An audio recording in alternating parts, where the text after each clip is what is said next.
ये आतंकों के गालों पर दिल्ली के चाटे होते, गर हमने दो के बदले में 20 शीश काटे होते, बार बार दुनिया के आगे हम ना शर्मिंदा होते और हमारे सारे सैनिक सीमा पर जिंदा होते। सुप्रसिद्ध कवि हरिओम पवार द्वारा रचित यह पंक्तियां पुलवामा हमले के ठीक बाद सामने आई थी, जब वीरों की शहादत की वजह से लोगों का खून उबाल मार रहा था। ऐसे समय में कवि हरिओम पवार ने यह कविता लिखी जो युद्ध के बाद देशवासियों के एहसास और गुस्से को बखूबी बयां करती है। आज पुलवामा हमले के 3 साल पूरे हो गए हैं। आज का दिन भारतीय इतिहास के किसी काले अध्याय से कम नहीं है। नमस्कार, आप देख रहे हैं TFI, जो है भारत का सबसे बड़ा अल्टरनेट न्यूज मीडिया पोर्टल, और मैं अवनीश तिवारी आपको भारत पर लगे उस जख्म से परिचित कराऊंगा जिससे आज भी हर भारतवासी का दिल छलनी है और देश आज भी उन जख्मों को भुला नहीं पाया है। तो अविलंब आरंभ करते हैं। दिन था गुरुवार, तारीख 14 फरवरी 2019 यानी वैलेंटाइन डे, और समय करीब दोपहर के 3:30 बज रहे थे। जम्मू श्रीनगर राष्ट्रीय राजमार्ग पर करीब 2500 जवानों को लेकर 78 बसों में CRPF का काफिला गुजर रहा था। सामान्य दिन की तरह ही उस दिन भी CRPF के वाहनों का काफिला अपनी धुन में जा रहा था। हालांकि घाटी में आतंकी गतिविधियों को देखते हुए काफिले में चल रहे सभी सुरक्षा कर्मी सतर्क थे। सड़क पर उस दिन भी सामान्य आवाजाही थी। CRPF का काफिला पुलवामा पहुंचा ही था, तभी सड़क के दूसरे साइड से सामने आ रही एक कार ने CRPF के काफिले के साथ चल रहे वाहन में टक्कर मार दी। जैसे ही सामने से आ रही SUV जवानों के काफिले से टकराई और जब तक CRPF के जवान कुछ समझ पाते तब तक विस्फोटक से लदी इस कार ने ऐसा धमाका किया जिससे पूरा देश दहल उठा, और इस तरह 14 फरवरी का दिन भारत के इतिहास में काला दिन साबित हो गया। आज उसी पुलवामा अटैक की 3री बरसी है। सड़क की दूसरी तरफ से आकर आतंकी की कार ने CRPF जवानों के काफिले के एक वाहन से टकराकर ऐसा धमाका किया जिससे न सिर्फ जवान शहीद हुए बल्कि बस के परखच्चे उड़ गए। यह हमला था या फिर कुछ और, यह बात भारतीय जवान तब तक समझ पाते आतंकियों ने गोलियां बरसानी शुरू कर दी। इसके बाद भारतीय जवानों ने भी तुरंत पोजीशन ली और काउंटर फायरिंग शुरू कर दी। CRPF जवानों की फायरिंग को देख आतंकी वहां से भाग निकले। यह धमाका इतना जबरदस्त था कि कुछ देर तक सब कुछ धुआं धुआं हो गया। जैसे ही धुआं हटा, वहां का दृश्य इतना भयावह था कि इसे देख पूरा देश रो पड़ा। उस दिन पुलवामा में जम्मू श्रीनगर राष्ट्रीय राजमार्ग पर जवानों के शव इधर उधर बिखरे पड़े थे।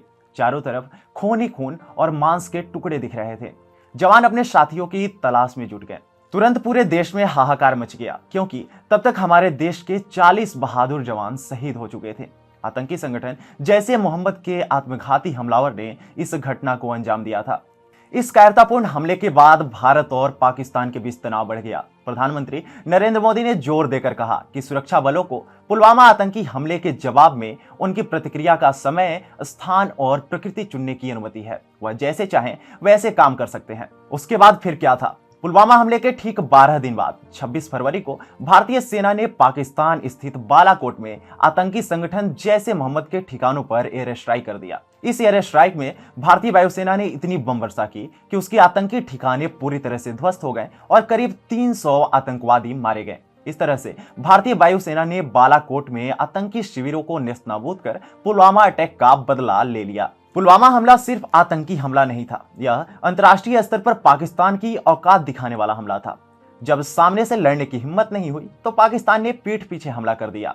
शुरुआत में पाकिस्तान की सहभागिता नकारे जाने के बाद पाकिस्तान इसे अपनी उपलब्धि बताने लगा। एक सनसनीखेज स्वीकारोक्ति में अक्टूबर 2020 में एक वरिष्ठ पाकिस्तानी मंत्री ने स्वीकार किया कि 2019 में जम्मू और कश्मीर में पुलवामा आतंकवादी हमले के लिए पाकिस्तान जिम्मेदार था, जिसमें CRPF के 40 जवान शहीद हुए और दोनों देशों को युद्ध के कगार पर ला दिया था। पाकिस्तान के विज्ञान और प्रौद्योगिकी मंत्री फवाद चौधरी ने नेशनल असेंबली में कहा था कि हमने हिंदुस्तान को घुस के मारा, हमने भारत को उनके घर में मारा।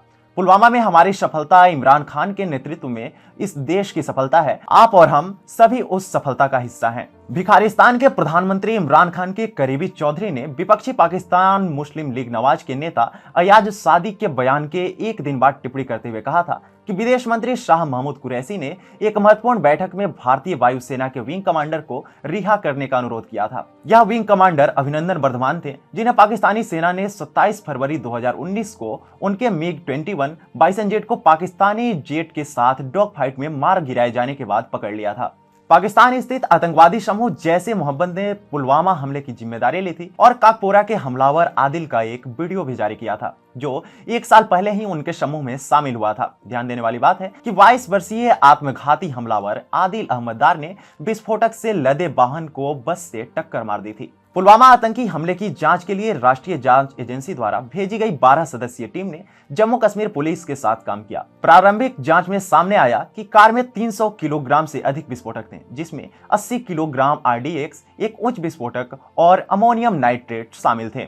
आपको बता दें कि आदिल दार एक कश्मीरी युवक था। उसके जैसे न जाने कितने आदिलदार अभी भी जिंदा हैं। पुलवामा सिर्फ एक हमला नहीं बल्कि एक सीख है। यह सुरक्षा एजेंसियों के बीच तालमेल न बिठा पाने के कारण हुई समस्या है। यह आपसी तालमेल की हार है। हालांकि मोदी सरकार इसके समाधान की ओर कदम बढ़ा चुकी है। पाकिस्तानी आतंकी गतिविधियों को देखते हुए भारत सरकार ने पाकिस्तान को पहले ही ब्लैक लिस्ट में डालने के लिए एफएटीएफ से आग्रह किया था। एफएटीएफ ने इसे ग्रे लिस्ट में रखने का फैसला किया और पाकिस्तान को जून 2018 में निर्धारित 27 शर्तों का पालन करने के लिए अक्टूबर 2019 तक का समय दिया था, जब उसे एक चेतावनी के साथ ग्रे लिस्ट में डाल दिया गया था और यह भी स्पष्ट कर दिया गया था कि यदि पाकिस्तान अनुपालन करने में विफल रहता है तो उसे ब्लैक लिस्ट में डाल दिया जाएगा। हालांकि पाक अभी भी ग्रे लिस्ट में ही है। इस घटना के बाद अंतर्राष्ट्रीय स्तर पर भारत को जैसा सहयोग मिलना चाहिए था वह नहीं मिला। हमारी नीतियों के भारतीयकरण की कितनी आवश्यकता है यह उस समय समझ में आई।